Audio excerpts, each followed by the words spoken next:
정치, 정당 정치. 그래서 원래 이 컨셉으로 좀 해봐야 되겠다 이런 생각했고요.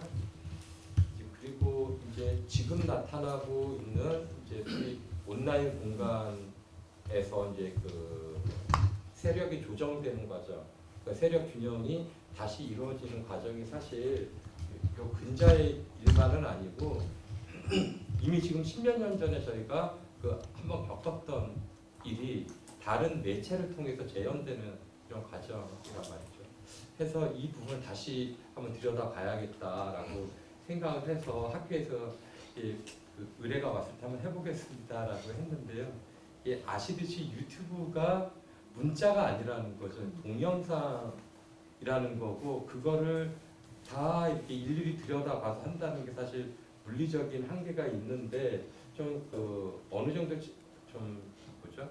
실렉션을 해보면 좀 되지 않겠느냐라고 이제 선입견을 가지고 이제 오케이를 했던 건데 막상 하나하나 들여다 보니까 그럴 수 이제 없다는 걸 깨닫게 됐고요. 지금 제가 사실 오늘 이제 발표하게 될 내용은 분석을 해보니 이러이러한 결과가 나왔습니다가 아니라 그래서 지금 이러이러한 현황이 감지되고 있어서 요걸 토대로 앞으로 어떻게 분석을 해보겠습니다라는 발표로 이렇게 해야 될 것 같습니다.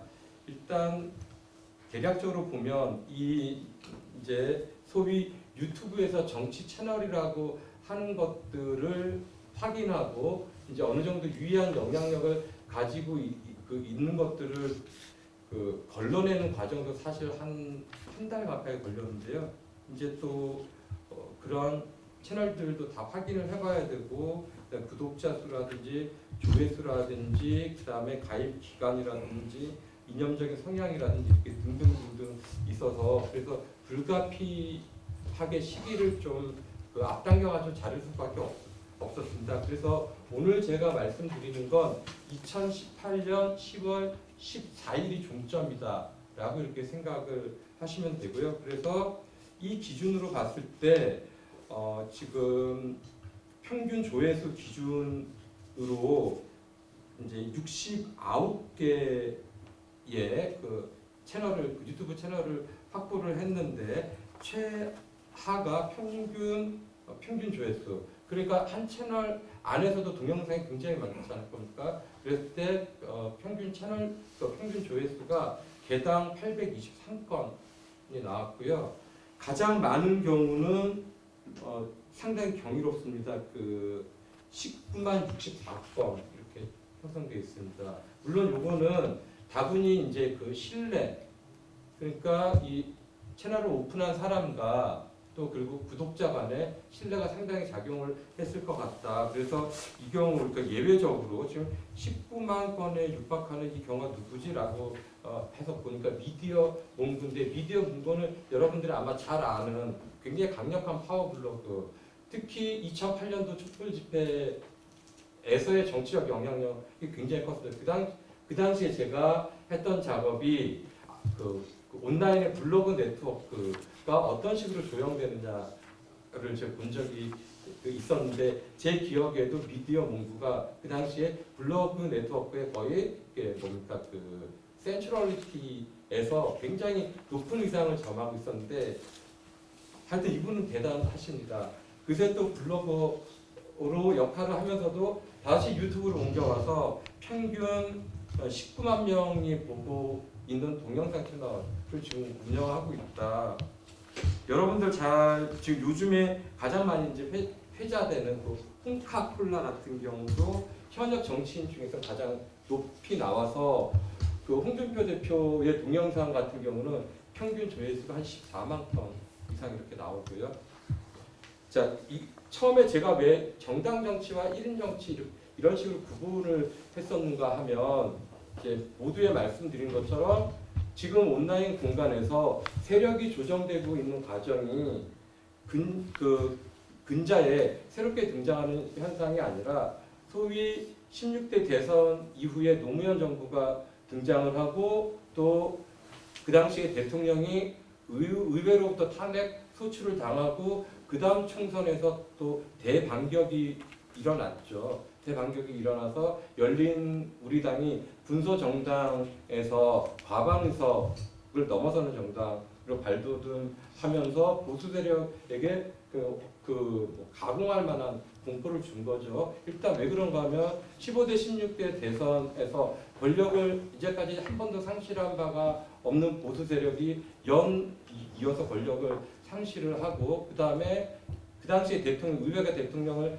탄핵 소추했음에도 불구하고 소위 촛불 집회를 통해서 국민들의 반격, 그다음 헌법재판소가 이제 대통령을 다시 복귀시켜주고 그 다음에 이어진 총선에서 열린 우리당의 승리를 확정시켜줬죠. 이러다 보니까 정치지형이라고 하는 게 소위 이제 그 진보 우위가 확고하게 세팅되는 이 국면에서 온라인 공간에서 소위 어떤 현상이 일어나는가 하면 진보로부터의 감염. 그러니까 과거의 서구 정당 체제에서 이 이제 우파 정당들이 좌파 정당 그 모델, 대중 정당 모델을 답습하면서 이제 지지 기반을 확충하는 이런 현상들, 굳이 말하자면 그런 진보로부터의 감염이 그 당시에 일어나서 여러분들이 지금 오늘날 알고 계시는 온라인 공간의 많은 우파 사이트들, 특히 이제 언론 사이트들, 이제 그리고 웹진들 이런 것들이 그 당시에 거의 한 2004년도를 기점으로 해서 이제 굉장히 붐을 이루고 그 당시에 온라인 공간에서 우파 사이트들이 등장하는 방식이 주로 이제 미러링이라고 해서 카운터파트를 상정하고 예컨대 이쪽 편에 오마이뉴스다. 그럼 이쪽에 이제 어떤 사이트가 등장하고요. 이쪽에 무슨 노사모다 그런 쪽에 해서 이렇게 대상을 이루면서 다양한 종류의 이제 우파 사이트들이 등장하면서 온라인 공론장에서 소위 세력 균형이 형성되는 그래서 오프라인에서의 세력 균형이 이제 이게 세력 경쟁이 현저하게 기울어졌을 때 보통 불리한 집단이 온라인에서 세력을 재건하는 이런 현상이 그 당시에 있었는데 이 현상이 거의 동일하게 지금 나타나고 있는 것이죠. 그래서 지금 사실 우리가 흔히 알기로 뉴미디어 이용에서는 진보 정치 세력이라든지 진보 지지층들이 훨씬 더 많이 이용하고 이제 감도 빠르고 이렇게 알고 있는데 지금 유튜브에서 나타나는 현상은 정반대로 일어나고 있다. 사실 유튜브에서는 거의 이제 혼자만 뛰고 있죠. 유시민 씨 그냥 혼자만 뛰는 이쪽에서 격인데 보통 보면은 이러한 경향성이 미국 정치에서도 과거에 나타나는데 뭔가 하면 매스미디어나 현실 세력 경쟁에서 보수가 위에 있을 때는 진보들이 미디어 이제 그러니까 뉴미디어를 더 적극적으로 추구하고 이런 현상들이 과거 미국에서도 계속 반복되어 왔다. 그래서 이제 예컨대 아메리칸 라이트 턴이라고 하는 그런 책들을 보면 오프라인과 온라인 공론장에서 세력의 우위가 그런 식으로 각축을 보이더라라고 하는 걸 이제 입증하기도 했는데요. 그래서 그런 국면에서 지금 이게 유튜브에서 본격적으로 어떻게 지금 돌아가고 있느냐라고 하는 것들을 봤습니다. 그래서 아까 말씀드린 69개의 동영상, 유튜브 채널을 대상으로 해서 지금 사실 분석을 진행 중인데 이 중에서 가장 평균 조회수 기준으로 이게 대중적인 소구력을 가지고 있는 사이트들이 대체로는 TV, 홍카콜라, 신의 한수, 옳은소리 등등등 민주당의 승까지 이렇게 봤습니다. 자, 이 구조를 보니까 그래서 실질적으로 제가 다 보지는 못했지만 이 동영상의 점유율 9개 사이트가 동영상의 점유율이 어떻게 나타나는가 하면 전체 69개 사이트의 전체 동영상의 개수가 92,128개로 나타납니다. 자, 평균 상영 시간, 영상 시간이 약 15분 정도 안팎으로 나타나고 있고요. 한 회당 평균적으로 이렇게 나타나고 있고요. 이걸 다 볼 수가 없어서 이 9개 사이트들을 한번 들여다보자라고 했더니 또 의외로 너무 많습니다. 92,000개 중에서 13,500개를 이 9개 사이트의 동영상이 점유를 하고 있습니다. 그리고 이제 이 중에서 유일하게 정당 정치인은 딱 한 사람뿐, 정치인은 한 사람뿐이 없습니다. 홍준표 혼자만 있고요. 나머지는 전부 다 이제 소위 제야의 농객들 있죠. 제야의 농객들 형성하더라. 자, 이러한 현상이 굉장히 비슷한데 과거에 그 이제 2004년도 당시 탄핵 노무현 대통령 탄핵 전후 당시에 보면 그 온라인 공간에서 소위 그 공간에서 공론 활동을 주도하던 사람들을 보면 거의 다 농객들입니다. 그때는 그 당시에 그래서 농객들이 자기 방을 하나씩 다 가지고 있으면 그 방에 지지자들이 10,000명, 20,000명, 많으면 10만 명, 20만 명씩 들어와서 이제 집단으로 이제 소위 댓글 문화가 폭발하던 그런 식인데 그러한 양상이 지금 어떻게 되는가 하면 유튜브로 옮겨가는 거죠. 그래서 동영상을 매개로 해가지고 담론 경쟁이 지금 일어나고 있더라라고 하는 것이고요. 다만 제가 이렇게 말씀드리는 게 조금은 제한적인 게 뭔가 하면 제가 말씀드린 게 2018년 10월 14일 기준이기 때문에 그 이후에 어떤 변화들이 있죠. 지금 사실 그 부분은 포착되고 있지만 여기 뭐 그 뭡니까 이제 그래도 정량적으로 해석을 해서 담아야 되기 때문에 그 부분은 반영되지 않았고요. 그 시점으로 보면 그 이제 그 당시에 그 이제 뭐 홍준표 의원, 뭐 홍준표 후보, 홍준표 의원 같은 경우는 정말 여기 유튜브에서 입지전적인 인물이다. 해안을 가진 분이다. 이렇게까지도 말씀을 드릴 수가 좀 있겠습니다. 그리고 이 당시부터 사실 후발 주자들이 이제 진보층에서 형성이 되는데 이 후발 주자 두 사람이 김어준과 유시민 형성됩니다. 지금은 더 이제 또 그렇죠. 매일 언론을 보면 서로 각축을 벌이는 이건데요. 자, 그래서 그런데 여기까지는 좋은데 이제 그런 조회수만 들여다보고 맨 이렇게 할 수 없으니까 이 13,000개의 동영상에서 나타나고 있는 담론들을 어떤 식으로 분석할 것인가 저한테 이제 또 큰 난관이 됐습니다. 그래서 제가 과거에는 그 2016년, 17년도 촛불 집회 때는 촛불 무대에서 발언자들 한 거의 본무대 발언자들이 600명 가까이 되는데 이분들의 음성 녹음을 전부 다 문자로 풀어가지고 이렇게 분석을 한 적이 있는데 이건 도저히 불가능하다. 13,000개를 그래서 이걸 풀어서 제가 읽을 도리는 없고요. 그래서 이거를 이제 그 토픽 모델링이라고 하는 개별 낱말들의 집합으로 이렇게 형성을 해놓고 그러니까 기계적인 방법에 의존을 했습니다. 불가피한 방법인데요. 해서 이 부분을 좀 더 봐야 되는데 이 9개 채널 13,000개 동영상을 이렇게 뭡니까 그 가장 많은 조합의 어떤 이제 단어 조합에 나타난 분들을 봤더니 모두 26개로 나타납니다. 지금 뭔가 하면 26개의 토픽이 형성되더라라고 하는 것이고 사실 그 26개의 토픽에 대해서는 제가 일일이 또 동영상을 보면서 그 타이틀을 부여해야 되는데 아직까지 그 단계는 못했고요. 다만 26개가 전부 다 배타적이라고 볼 수는 없기 때문에 일정한 중차업을 고려를 하면 좀 더 줄일 수는 있을 것이다. 이제 봤을 때 지금 그래도 제가 일단 추정컨대는 한 15개 정도에서 26개 최소한 15개의 토픽들이 지금 그 13,000개의 동영상 안에 주로 형성되고 있다. 그러니까 굳이 주제 분류를 하면 담론의 주제를 그렇게 분류할 수 있다고 보이고요. 자, 근데 이 주제들에 대한 지지자들, 그러니까 구독자들의 반응을 봤는데 이 중에 보면 보수 지지자들의 반응이 훨씬 더 크게 나타납니다. 그러니까 지금 뭔가 하면 그 진보 지지자들이 이렇게 소구하는 의제가 별로 없다라고 하는 것이고 진보 지지자들이 굉장히 높게 나타나고 있는 두 개의 토픽이 있는데 이제 보면 그 키워드가 그 토픽 세트 그 토픽이 있는데 그 토픽의 주요 키워드들을 봤더니 벙커라고 하는 낱말이 나옵니다. 그러니까 아무래도 낙곰수가 연상이 될 것 같고요. 동영상을 좀 더 봐야 됩니다. 두 번째 단어가 노무현이라고 하는 단어입니다.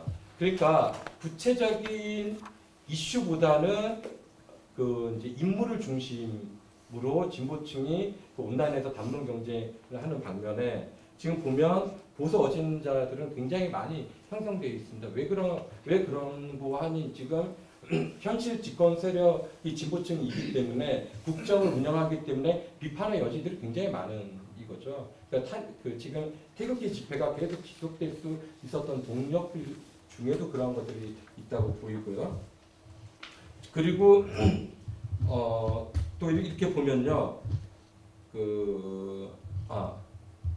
자신의 지지 정당에 대해서 외면하는 수준이 자유한국당에 비해서 민주당 지지자들이 더 크게 나타나고 있다라고 하는 겁니다.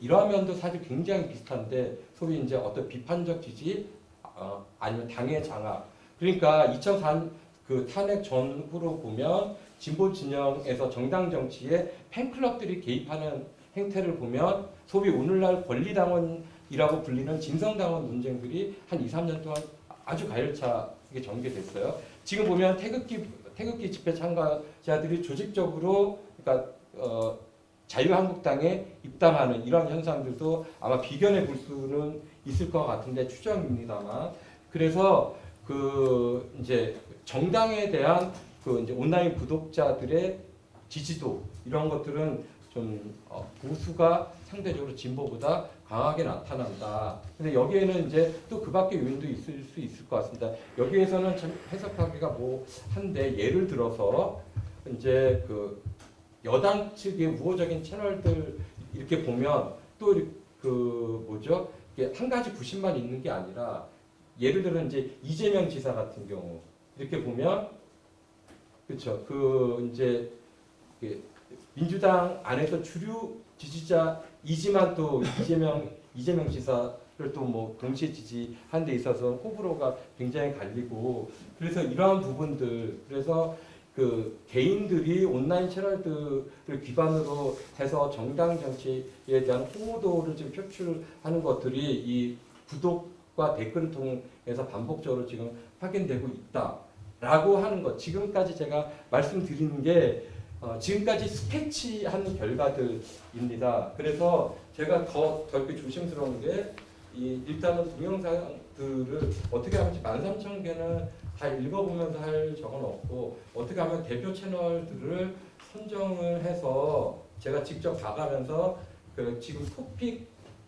모델링에만 의존하는 방식에서 내용 분석을 좀 병행할 수 있는지를 고민하는 과정이고, 이게 사실 요즘 뭐 다 흔히 하는 말로 4차 산업혁명, 빅데이터 이러다 보니까요, 개인 연구자가 이 빅데이터죠 진짜, 이걸 접근해서 무엇인가를 하기가 굉장히 좀 많이 힘들어지고, 그러니까 요즘에는 가끔 그런 생각이 든다. 차라리 옛날에 촛불 집회할 때 아고라 가서 한 4, 5천 개 샘플링해서 발대가 정말로 행복한 이런 시절이었고, 지금 그 노력에 정말 한 100배를 다해도 그만큼의 이렇게 본전을 뽑기가 어려워진 환경이구나. 그래서 너무 지나치게 미디어가 진화하면 안 되겠다. 그런 생각도 좀 소박하게 해봅니다. 이상 발표 마치겠습니다. 네. 선생님이 초반에 너무 이게 이제 아웃라인이라는 걸 되게 강조하시고 하는 과정이라는 걸 말씀하셔서 그 부분을 좀 감안을 해서 이 제목하고 내용하고 좀 연결시켜서 이런 부분을 좀 다루는 게 어떻겠냐라는 차원 정도에서 제가 말씀을 드리겠습니다. 사실은 이제 최근에 가장 그 텍스트 문법의 이제 SNS에서 영상 문법의 이제 유튜브라는 도구로 이동이 되면서 사실은 이제 여기서는 드러나지는 않았지만 사실 이용자에 대한 얘기를 안 할 수가 없게 되는 게 될 것 같다는 생각이 좀 들었고요. 그래서 그런 부분을 걸러내는 작업으로서 1차적인 데이터는 충분히 이런 걸 필터링을 하셔서 보여주려고 하셨다는 점이 좀 의미가 있을 것 같고, 좀 더 강화되었으면 하는 내용으로는 사실은 여기서 잡은 변수들이 뭐 하시겠지만 굉장히 이거를 나타내기에는 너무 조금 적기 때문에 좀 강화될 수 있는 부분이 사실은 저는 개인적으로 이슈라고 보고 있거든요. 여기서 탑픽을 잡아내셨는데 이런 이슈가 보통 많은 이 의회나 의회 정치나 이렇게 다뤄지는 거에 기준들이 있잖아요. 뭐 셀런스나 컴플렉시티에서 누가 참여하냐 이런 문제랑도 좀 결합이 될 수 있을 것 같은데 이 앞에 1인 정치를 좀 말씀을 하셔서 그 내용하고는 조금 안 맞잖아요. 왜냐하면 지금 여기 기술 통계로 잡으신 내용들이 정치인이라기보다는 일종의 아젠다를 확산시키는 역할을 하는 논객들이 중심이고 지금 정치라고 표현할 수 있을 정도는 사실은 지금 홍준표 정도기 때문에 아예 타겟팅을 홍준표라는 정치인과 아니 그 자유한국당이라는 정당으로 해서 하게 되면 사실은 이거는 이제 폴리티션과 파티의 문제로가 돼서 그 부분을 지적을 할 수 있는데 이렇게 확대가 된다면 오히려 좀 이슈 쪽으로 가서 이 보수라는 여기서는 이제 진보라는 제목도 다셔서 이제 보수라는 그룹이 어떻게 아젠다를 세팅해서 확산하려고 강화시키는지에 대한 것들을 오히려 이런 의제 속에서 이 동영상을 분석해서 좀 범위를 줄여서 분석해낼 수 있지 않을까. 어떤 담론, 여기 이제 온라인 정치 담론을 말씀하셨는데 어떤 담론들을 중점으로 이루고 해서 경쟁 관계를 이루고 해서 결과적으로 이제 기본적으로 저희가 아는 그 합리적인 정책이라고 하는데 이게 지지층을 결집시키려는 것인지 아니면 좀 더 다른 목적을 가지고 있는 것인지에 대한 부분이 좀 결합이 되면 좋지 않을까 생각을 했고 앞서 그 뒤에 그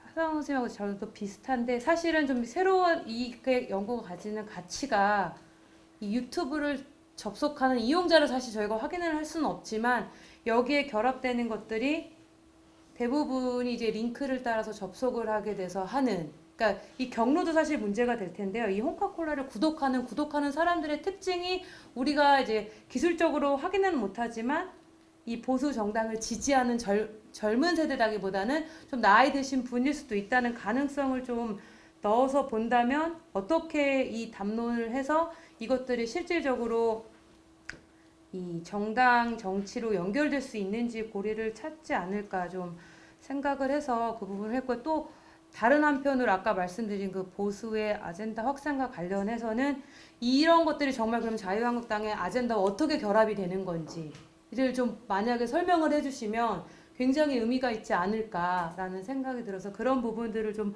보강해 주시면 좀 더 좋고 되게 의미 있는 연구가 될 거라고 생각을 합니다. 네, 이상.